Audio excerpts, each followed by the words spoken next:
आप रहेंगे?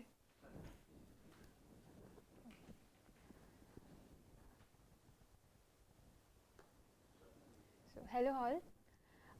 In this tutorial we'll learn about basic digital circuits on FPGA board using FPGA design tools, and till now we have studied how to write a Verilog code and how to simulate that code and test the functionality of the design. So before going on to actually designing the circuit in Verilog and using the tools, I would like to tell you something about FPGA manufacturers that are there currently in the industry. So there are almost 5 major manufacturers in FPGA currently. So those are Xilinx, Altera and Lattice. These are the 3 major contributors of FPGA market currently. So Xilinx share almost 49% of the market, FPGA market. Altera shares almost 40% of the market. Lattice has 6% of the market, and there are 2 other FPGA manufacturers, Microsemi and QuickLogic. They share very small amount, like 4% and 1% of market share. So most of the FPGAs are produced by Xilinx and Altera that are currently used in the industry, and I'll just quickly list down few of the families that each of these manufacturers produce. So in Xilinx we have Spartan series. We have currently we have 7 series FPGAs, and the most recent one is the ultra scale FPGAs that has come up. So these are 7 series FPGAs are 28 nanometer technology, and some of the ultra scale FPGAs are of 18 nanometer technology. So these are the most recent devices that have been that is there in the market currently. And in Altera we have something called Cyclone family and Artix family and Stratix family. So these are 28 nanometer technologies, and Altera has been recently acquired by Intel. So so this is Altera devices, and in Lattice we have something called ECP2, ECP3, I series kind of devices, and these are the basic application devices that we find in industry. So correspondingly, each manufacturers have their own design tools, wherein we use the tools to port the design onto the board, onto the devices that they provide. So Xilinx has IAC design tool, and recently they have come up with Vivaro for the 7 series FPGAs, and Altera had Quartus 2, and recently they have upgraded it to Quartus Prime, and Lattice they have Diamond as a tool. So these are the tool names. They basically do the Verilog design, help us to implement the Verilog design on the board. So we'll study in this tutorial how to use the Vivaro tool and one of the 7 series FPGAs, specifically Artix 7 family, which is used in a development board called Nexus 4. So we will use Vivaro design tool to on the development board Nexus 4 to create some digital circuit. So so we does not come on this ultra scale, na? Yes, it comes. Zinc series also come in ultra scale. So this is a basic Nexus 4 board, how it looks like. So I have got the board, so you may want to look at it. So this is a basic FPGA board, Nexus 4 board. The main component of this board is the FPGA Artix 7 FPGA. It is an Artix 700T device. We'll come to know about it more in later slides. So I'll give what are the basic interfaces and the peripherals that are there in this device. So main component of this board is the RTX7 FPGA, since it's an FPGA development board. And we power on this board using two interfaces. First is the adapter that is there here, and there's a USB, micro USB power. So these are the two methods that we can use to power on the board. So I'll be using the USB method to power on the board. I'll show it in later how it does. So we can select onto which power source we have to choose using this jumper. So we now know how to power on the board. Now we have to program the FPGA in order to make it work like a circuit that we want to design. So there are different modes using which we can program the FPGA. So there are basically 4 kinds of mode. First is a USB. Through USB JTAG we can program the FPGA. Second is through micro SD card. So we have a micro SD card slot here in this FPGA. So through the programming file present in the micro SD card, we can program the FPGA. And there is an onboard SPI flash on this board, through which we can program the FPGA, and that is a non-volatile flash memory. So we can, even if the power is off, we can in the next power on, we can load the whatever programming file was stored in the flash, we can load that again without really have to program manually. So that kind of programming approach is used when the board goes in an application. And we also have USB HID port, which also can be used to program the FPGA. And this USB port can be used to interface with any USB mouse or keyboard that we use in computers. So this is a basic programming. So we now know how to power the FPGA, how to program the FPGA with a programming file. Now we'll see what are the memories that we have in this board. So this board is called Nexus 4 DDR because it has a DDR SDRAM, and it is 128 megabyte DDR RAM. It also has a serial flash apart from the SPI flash that I talked about, 16 MB. It has a Ethernet RJ45 connector, which can be used as a Ethernet interface, which allows 10 to 100 Mbps Ethernet connection. We have a VGA port. There is an XADC pins that are there in this FPGA. So this FPGA supports analog inputs. So for that we have these P modes on board, and through these P modes we can directly access that analog inputs that are there in the FPGA on this particular FPGA. Also in this board we have some other peripherals like accelerators, mono audio output, switches. These are the basic IOs consist of the LEDs, switch buttons, and this 7-segment display. So we'll come to that in the next slide. So now I have shown the basic Nexus 4 DDR components and its interfaces, how we power it on and how we program the FPGA. So we'll now see what are the basic IOs of this Nexus 4. So in this slide you can see, as I have told, we have buttons, switches, LEDs, 7-segment display, and there are reset buttons. So if you see, there is a CPU reset and there is a program reset button. So if you press this reset button, whatever you have programmed into the FPGA, it gets reset. You have to program it again, or it will load from the non-volatile memory, whatever it is, what was there in that. Okay, so we have 5 push buttons, as you can see here, and they give high output only when they are pressed. They are connected as shown in this figure. So these are the push buttons, and these are the pins in the FPGA where it is connected. We have slide switch, 16 slide switches. So it depends upon what position it is. So according to the position, it will be 0 or 1. Correspondingly, the FPGA input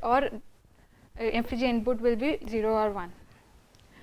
Also, we have 16 LEDs corresponding to these each switches here. So same way, whenever there is a high logic, the LEDs glow up. So I will like to explain a little bit on the 7-segment display here. So how the 7-segment display, how we can use 7-segment display. So let me draw basic 7-segment display. So this is a basic 1 digit of the 7-segment display, and each digit is composed of 7 LEDs. So I'll name them A, B, C. So each LEDs have an anode and a cathode connection. So you can consider it like this. So how these are connected is so these are, suppose there are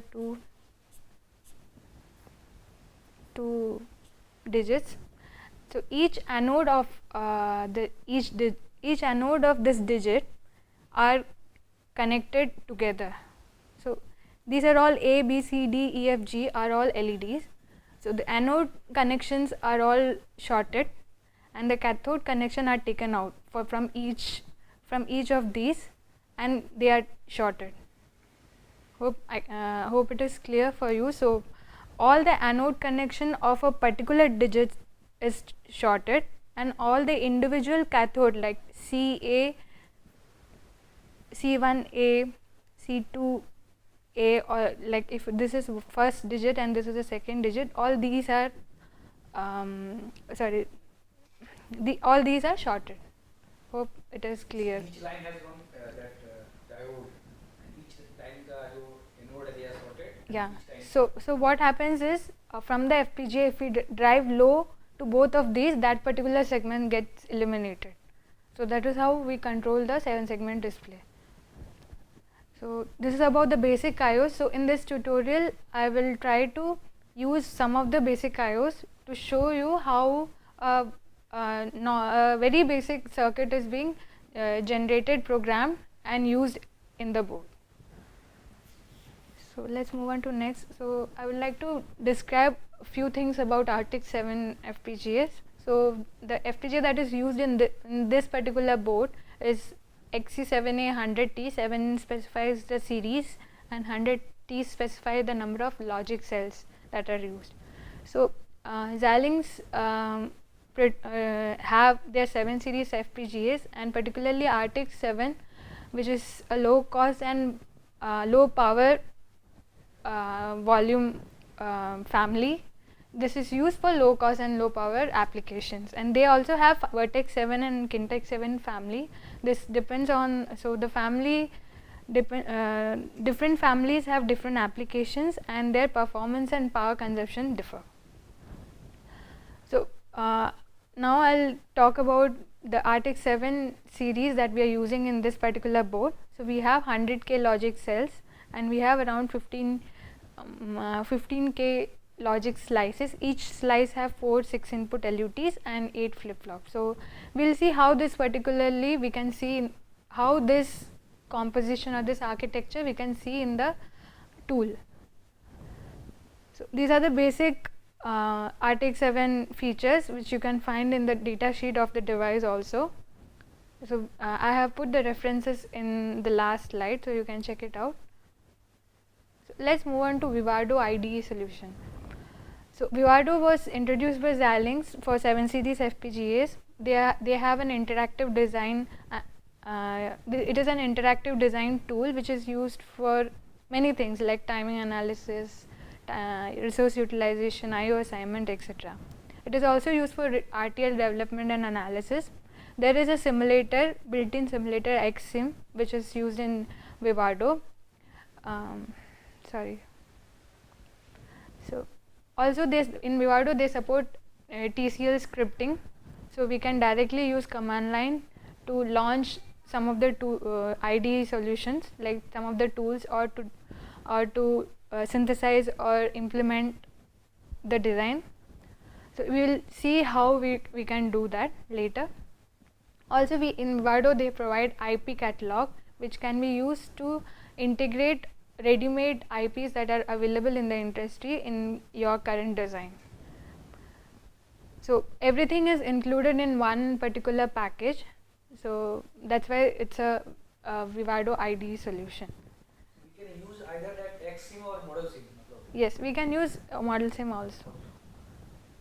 So before we actually go into the tool and I give you a detail, I would like to recall what we had studied about the FPGA design flow. So we have first the design entry. Here in this tutorial we'll be using design entry based on Verilog and IP catalog. Then the design is synthesized. Before the synthesis we do a functional verification or behavioral verification of the circuit that we have written in Verilog, that is called behavioral simulation using XSIM tool.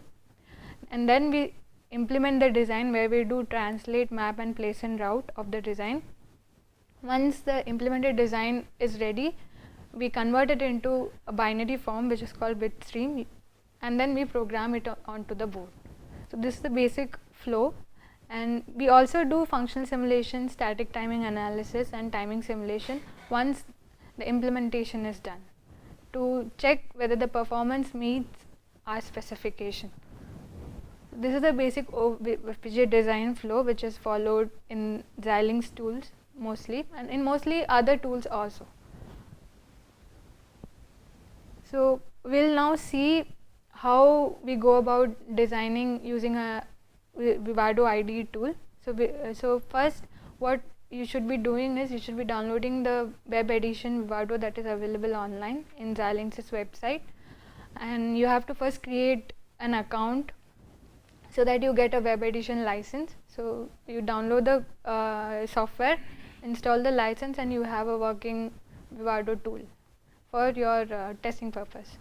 Some of the features are only available through licensed version, like not free, but most of it is free in the web edition for our understanding purposes.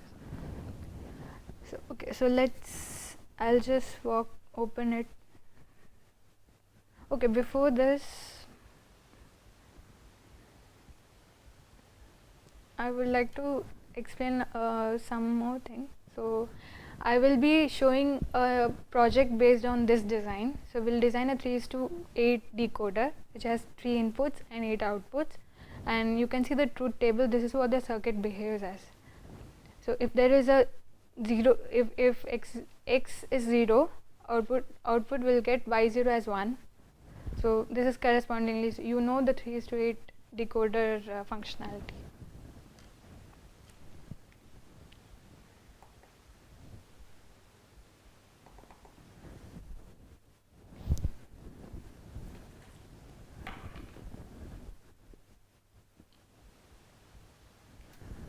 So this is a opening page of the Vivaro tool. We create a new project first.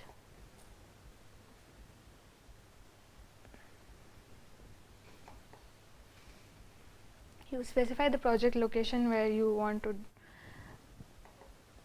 make the project. So I'll do it here.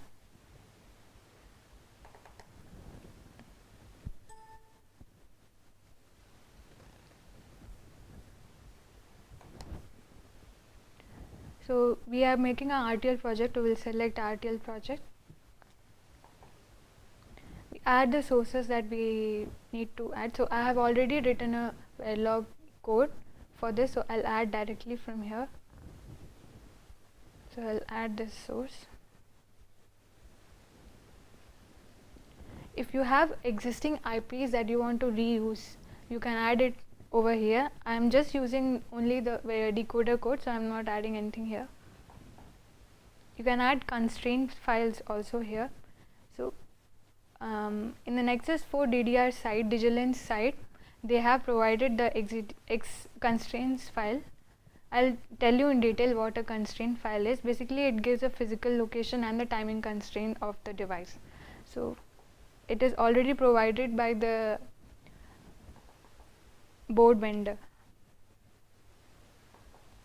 So I have added this. So here we have part selection thing. So we have parts and board. So if we have our own custom board, we'll have to specify the FPGA device family that we are using. So if we have a board like us, what we have, so they have separately listed out the board, so we don't have to specify each and everything separately.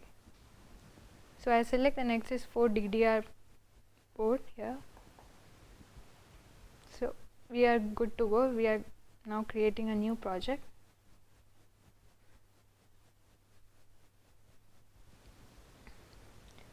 So this is the ID page when you open a project.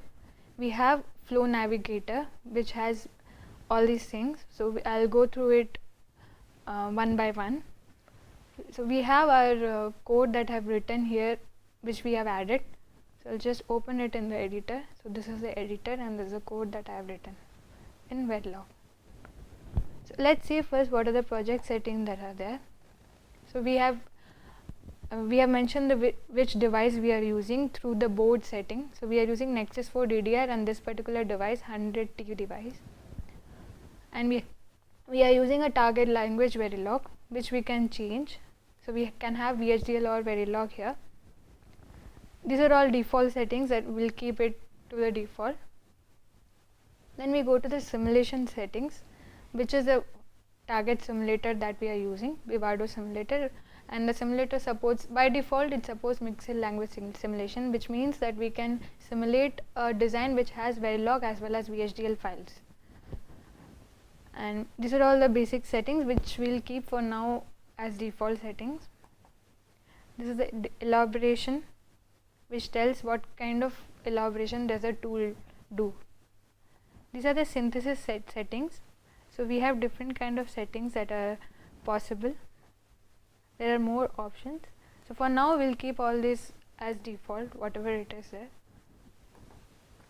And again similarly we have implementation settings. Which kind of bit stream do we need at the output, and the IP core settings. So we have seen the project settings now. So similar what we saw in the new project phase, like the same thing, we can add sources here. If later on in the design we find that we need to add a source, we can add a source here. Language templates. So language template is a very good thing that I feel that the Xilinx people have added. So we have different languages support with Vivaro, and they provide a basic template for everything that they have. So they have some device specific instantiation templates, and they have some language specific constructs. So we have some Verilog constructs and all. So they have given, so let me start with some of the things that you already know, like case and conditional assignment. So they have given the basic syntax and construct here, so that you can look it up whenever there is some error that you are facing. Similarly, there are many things, like you can check coding examples, like all the basic digital circuits and their example codes. So this is a basic adder design. These are basically language constructs, and you can look it up whenever you are free. You can explore it more. They have there are device specific instantiation templates also. So next we'll see IP catalog. IP catalog is basically whatever is available from the Xilinx repositories. So these are all IP cores that Xilinx provide for free with Vivaro, that we can instantiate in our project or in our design. So we will be using one of it. If time permits, I'll try to explain or try to show a design using an embedded processor, something called microblaze. So we can directly instantiate this processor as a black box in our device. So that is IP catalog. What exactly is the IP catalog? it's a catalog of IPs, intellectual properties. So if we have suppose we have a decoder and we have designed it for different application, like we have H.264 video encoders and decoders, so they can be used across application for different purposes. So in order that a design can be used for different applications, we package it as an IP, and people sell it, so that a new person don't have to write it again. So that's basically what IP catalog contains, such kind of IPs. So here it is Xilinx specific because I am using Vivaro, and there are only IPs which Xilinx provides for free. So we have already seen simulation settings here. Okay, so let me add a decoder simulation file here, so that we can see whether our design is working properly. So I'll add a simulation source.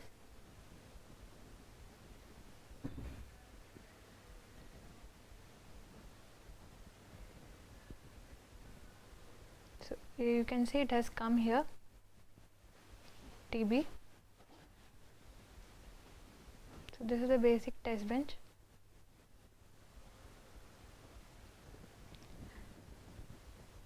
Okay, so let's run this and see.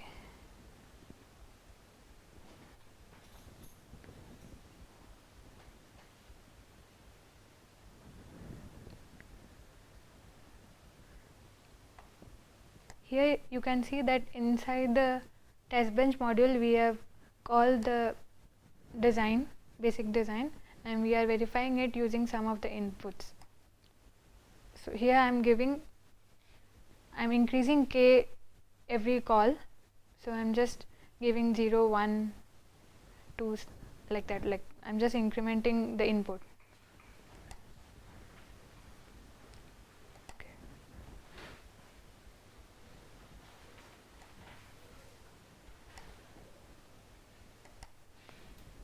So if you see, the simulator gives us exact output what the design has to give. So we have provided 0, 1, 2, 3, 4 up until 7 as the input, and the simulator tells us that the design that we have written using Verilog gives us this particular output. So the default numeric value that or the radix that you see is hexadecimal. I can convert it into binary or decimal, and you can check. I think binary would be easier for you to understand.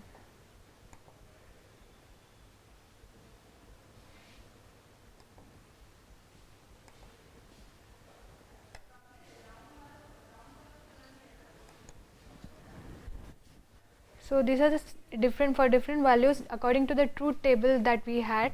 We have the output values. So this is a basic simulation, how we do the simulation in Vivaro.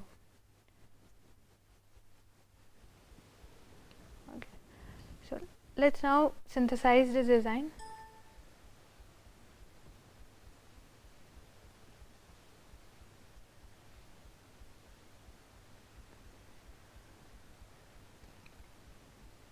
You can see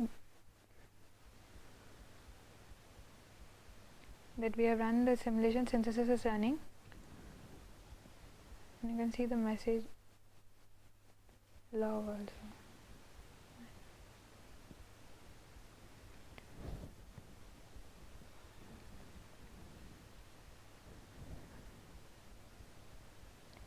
So now once the synthesis is done, we'll run the implementation here.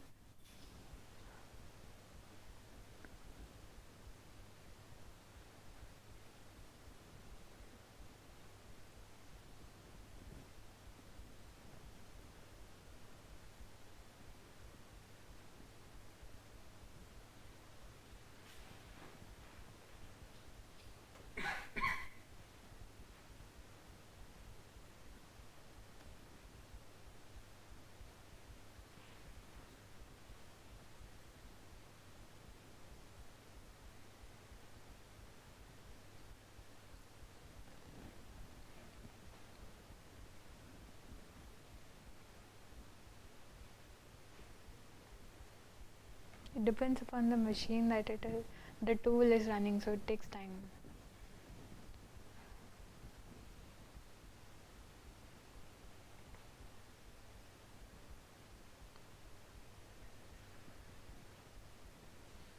Somewhere I read that Vivaro will not support this that XSIM that you told.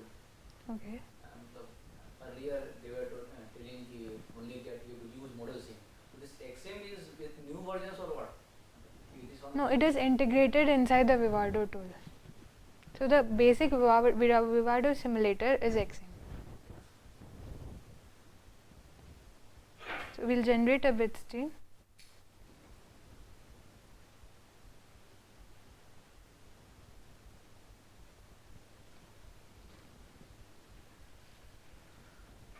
So you can see the project summary here actually.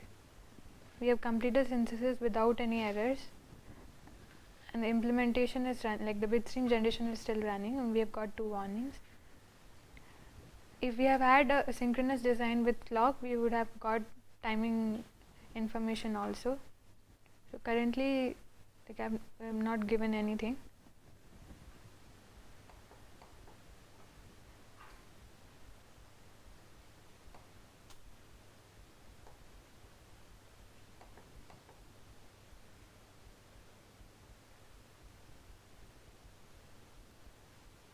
Okay, so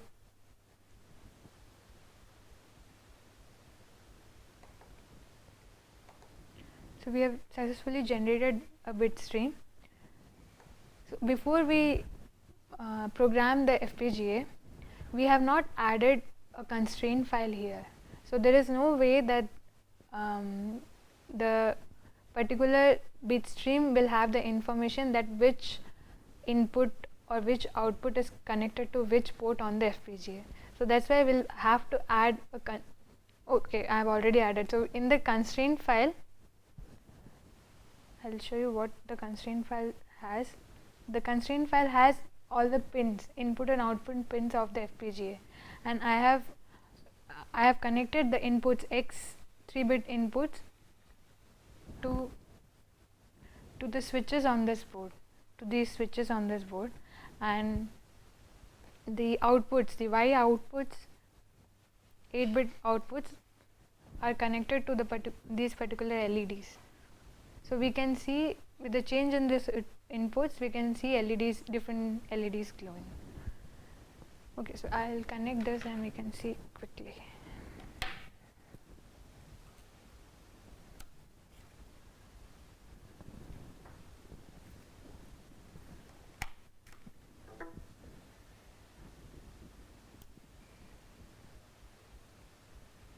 So this is the power LED which shows us the FPGA is on. Now we will open the hardware manager. We'll open the target. Since we have connected this, we'll program it through JTAG interface.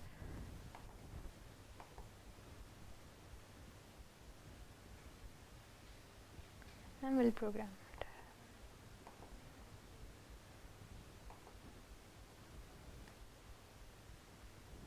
So you can see that the FPGA is programmed. There is a done LED which shows that the FPGA is programmed, and if you reset this button, the program file is erased completely. So we'll have to program it again. So that is what this switch does. So we'll program the device again.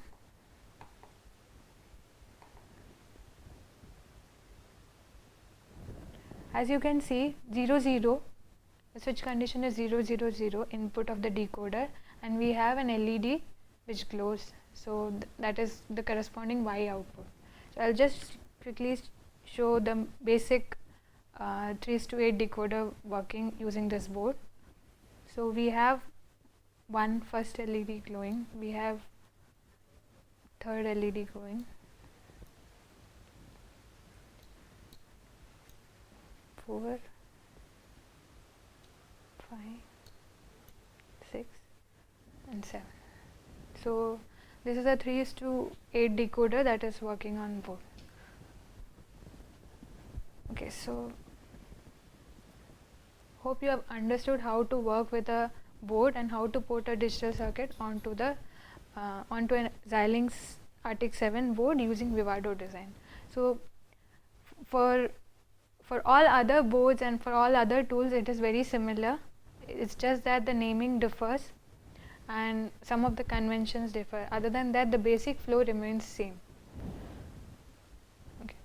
So I would like to show you how this particular design that we have ported on can be seen in this layout. Okay. So let's see first the schematic of the design that we have synthesized.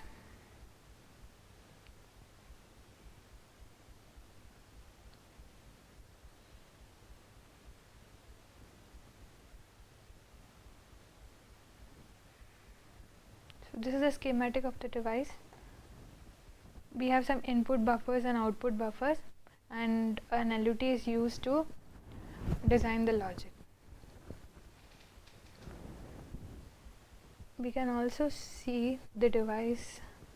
So this is how a particular RTX 7 FPGA looks like, and it has all these components.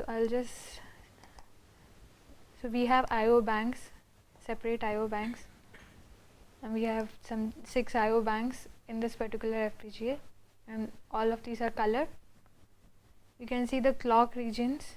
These are the clock regions. These are the different sites that are there, and these are the ports and nets. So let us see how our input and output is mapped here.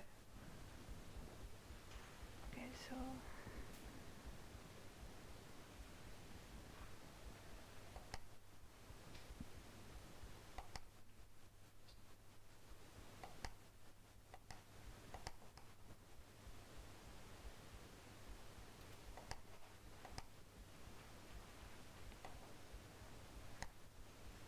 if you see here, this portion, when I click, there are some white dots that have been shown. So those are the 3 input ports that we have that has been used inside the board. And if you see here, it's not that clear actually. So these are the white dots that you see is a output ports that we have used. And if I click this, you can see the routing resources. So I'll just show you the basic.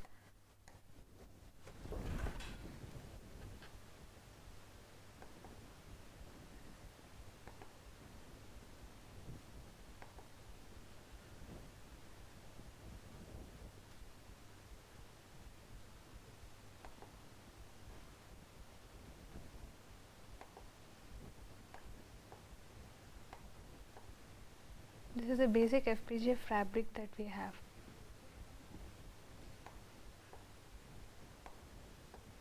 This is one slice. We have 4 6 input LUTs and 6 flip-flops, some muxes, XOR gates. So this is how a particular FPGA that you must have learned an organization of an FPGA is, and these are the routing resources.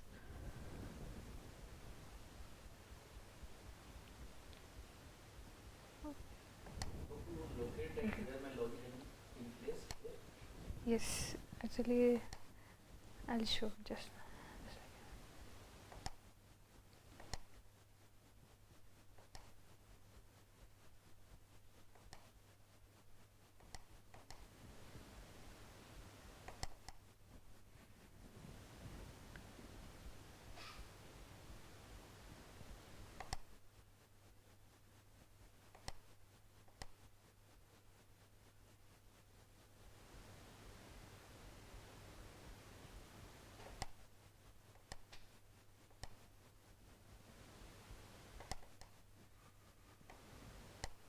Actually our design is very small, so I'm not able to locate it. In the next tutorial I'll just look. We'll see a bigger design in the next tutorial. So maybe it's color will be something different. Yes, yes.